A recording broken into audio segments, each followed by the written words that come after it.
Bem, mudei a câmera do canal e eu quero trazer essa novidade para vocês. Comprei uma M200 da Canon, uma câmera mirrorless.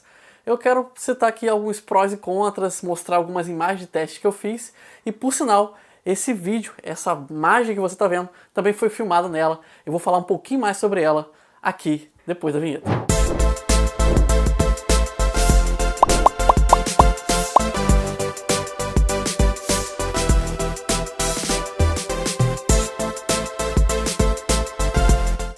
Bem, como disse anteriormente, eu estou gravando nela nesse momento. Eu optei por usar a resolução de 4K, porque eu vejo muita gente já fazendo um teste em 1080 pixels, rodando a 60 frames. Então, achei interessante trazer dessa forma, porque aí vocês vão ter um comparativo um pouco diferente aí da maioria, para poder saber se de repente é adequado ou não para vocês, ok? Uma grande dificuldade que eu tô tendo nela aqui é não colocar meus olhos na telinha dela, porque ela tem uma tela que é flexível, vocês vão ver no unboxing. Bem, para resumir, é uma câmera mirrorless, ou seja, ela, ao contrário da DSLR, não é uma câmera que ela não tem um prisma, o espelho dela, então ela é uma câmera mais compacta, porém, a promessa é que tem uma qualidade muito próxima aí da DSLR, ou pelo menos uma qualidade próxima do profissional. Isso nós vamos ver durante testes, é claro. Essa imagem que vocês estão vendo nesse momento provavelmente vai ter algum tratamento. Geralmente essa parte de vlog assim eu trato um pouquinho a imagem para ficar mais agradável, mas as imagens dos testes elas não vão estar tratadas. Então quando eu chegar na parte dos testes, essas imagens não vão ter tratamento. Então antes de falar das vantagens, já que todo mundo fala das vantagens, vou falar um pouquinho dos contras dela. É uma câmera que não tem entrada para microfone externo, isso é um contra principalmente para quem vai usar para vlog. No meu caso, eu não tenho nenhum problema com isso, já que eu utilizo um microfone externo para fazer a gravação, eu utilizo um gravador externo para fazer a gravação, que eu acho que dá uma qualidade melhor, me deixa livre em relação à câmera, eu posso me movimentar, montar o cenário do jeito que eu quero, mas para quem não consegue trabalhar sem mixar automaticamente já na gravação o som, aí pode ser um problema. Eu não tenho problema em fazer isso na edição, mas tem gente que não gosta, então se você não gosta, pode ser que não seja uma câmera mais adequada para você. O outro problema dela é que ela é uma câmera mais de entrada lá nos Estados Unidos, é uma câmera um pouco mais baratinha, por assim dizer. E aqui no Brasil, infelizmente, ela não é tão barata assim. Tá na faixa aí de 4.780, 5.000 reais no dia que eu gravo esse vídeo. É claro que a maioria das câmeras já são caras no Brasil.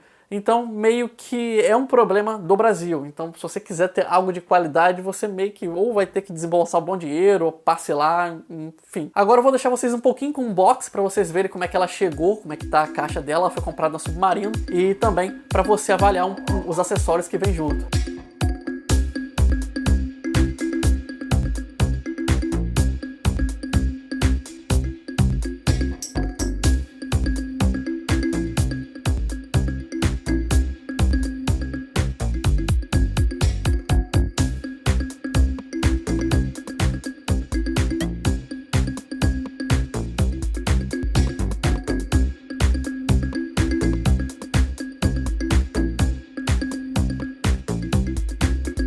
Com a câmera vem uma lente 15-45, também vem uma correia, a bateria dela e o corpo.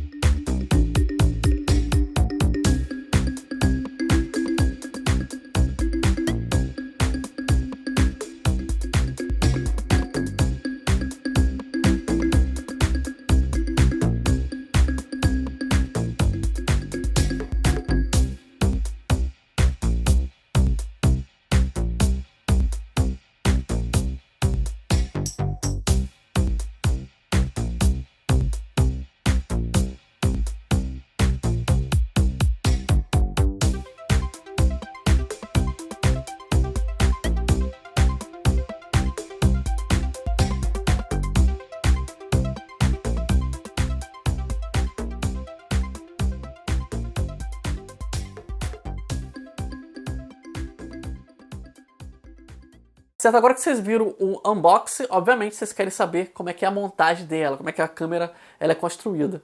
Eu vou trocar para as imagens da montagem, né, quando eu joguei o kit de lente nela. É uma câmera que tem um peso bem interessante, ela não parece ser frágil. O corpo dela é plástico, mas não é aquele plástico que você tem a sensação de vai quebrar a qualquer momento.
Para poder instalar a lente, é como na DSLR, você precisa ver a marcação das bolinhas brancas e você precisa unir elas, depois girar para poder travar e poder utilizar. Ela também tem outras coisas que vão precisar ser configuradas depois. Não vou perder tempo nesse vídeo, senão é um vídeo de configuração, você quer conhecer a câmera.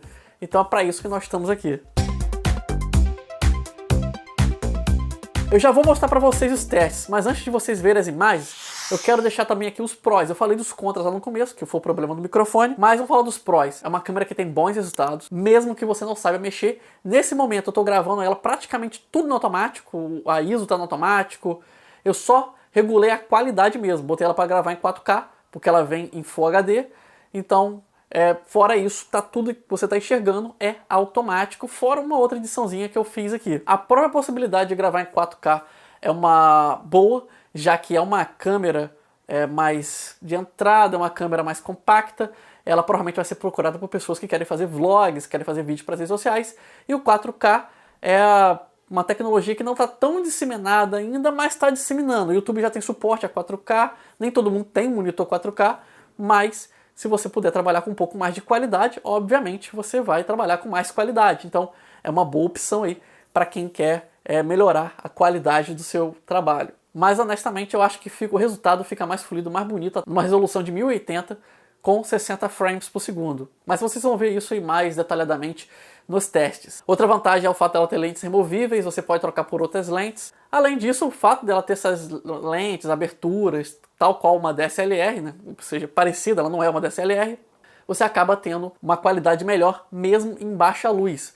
Nesse momento eu estou apenas com um foco de luz na minha frente, fraco em LED, e atrás tem uma outra luz LED colorida para poder criar um contraluz, para deixar um pouco mais em destaque, né? Para fazer um recorte melhor. É uma técnica que eu tenho testado agora no canal. Essa é a qualidade dela, ela consegue fazer uma captura mesmo em baixa iluminação. E por fim, é uma câmera que tem conectividade, eu consigo controlar ela do meu celular. Então eu posso conectar ela tanto no computador como no celular e inclusive controlar os disparos, as gravações, fazer transferência de arquivo, tudo pelo app da Canon. Então você pode conectar na porta USB, pelo Wi-Fi, pelo Bluetooth, então ela tem uma conectividade muito boa. Beleza, agora eu vou passar para vocês a imagem gravada em 4K. Eu gostei até do resultado, só tem um detalhe que eu gostaria de comentar, que quando ela grava em 4K ela faz um corte, ela não tem a imagem tão aberta quanto teria em Full HD. Ela grava também em 24 frames e não em 60, como é no caso da resolução em 1080 pixels. Então você vai ter que escolher entre uma resolução maior e uma melhor fluidez. Porém, a resolução de 1080 pixels, a resolução de 1080, especialmente gravando em 60 frames por segundo, que é uma resolução muito boa, muito fluida, tem uma outra vantagem em relação ao 4K que eu gostaria de comentar. Observa as imagens que estão passando na sua tela, veja só, ela é um pouco mais estável, parece que ela tem o processamento de estabilização da câmera é um pouco melhor quando grava em Full HD e não em Ultra HD, 4K. Então, se você quiser uma imagem mais fluida, mais estável, vai ter que gravar em 1080. Porém, você tem a possibilidade de gravar em 4K, como eu estou fazendo aqui agora, porém em 4K você vai gravar com a imagem um pouco mais fechada. E também você deve estar querendo saber como é a qualidade das fotos. Então, vou passar algumas fotos aí que eu tirei do meu cachorro, da minha cadela Leia, e também imagens de natureza, de uma parte velha da casa que eu tô saindo, estou saindo dessa casa, então eu filmei um pouco de ferrugem, um pouco de coisa velha, eu fotografei um pouco de ferrugem, um pouco de coisa velha, porque eu gosto desse aspecto para fotografia. Então você tem uma ideia aí da captura, também sem configuração nenhuma, tá na qualidade normal que já vem configurada na câmera. E é isso aí, pessoal. Então, para resumir, é uma câmera boa, eu gostei. Se você quiser usar para vlog, vai ter que usar a mesma solução que eu. A solução que eu uso é um gravadorzinho externo, ok? Então, na minha opinião, eu já usava antes, porque eu já acho a qualidade do gravador externo muito melhor do que qualquer microfone embutido, qualquer microfone que possa ser conectado diretamente nas câmeras. Geralmente é melhor. O visor dela, que é móvel, ajuda bastante para gravar sozinho, para você que tem, como eu, é um youtuber mais solitário, pode ser que seja uma boa opção. Claro que ela não é a única que faz isso, mas é legal ter essa possibilidade. E a conectividade também é excelente para você que grava sozinho, já que você pode controlar de qualquer celular, contanto que esteja pareado. Então você tem aí a opção de poder gravar sozinho, independente, sem precisar de muita firula, ou de repente tirar aquela foto de paisagem sem ter ninguém para segurar para você. Agora, se conexão de áudio for muito importante para você, se não puder gravar de um gravador externo, de um celular, sei lá, não puder fazer uma gambiarra, né, quiser uma solução mais elegante, você vai ter que apelar aí por uma M50 ou uma SL3. Mas, como eu falei, eu não sou fotógrafo profissional, estou compartilhando para vocês a aquisição do canal e espero que vocês gostem dos vídeos, das imagens aí para poder saber se é boa para vocês também. Mas eu fico aí com essa pesquisa que eu fiz, que me parece que essas duas últimas que eu citei são melhores nesse caso. Mas também são um pouquinho mais salgadas aí no preço. Mas dependendo da diferença, aí, pode ser que você queira comprar uma ou outra. Então aí vai do bolso de cada um e também do objetivo que você quer comprar. Eu estou satisfeito com a M200, pelo menos até agora, e espero ficar feliz com ela por mais tempo, beleza? Muito obrigado por sua companhia, meu nome é Elias Ribeiro, eu fiz esse vídeo, tem algumas recomendações, desculpa se o vídeo ficou muito longo, um grande abraço!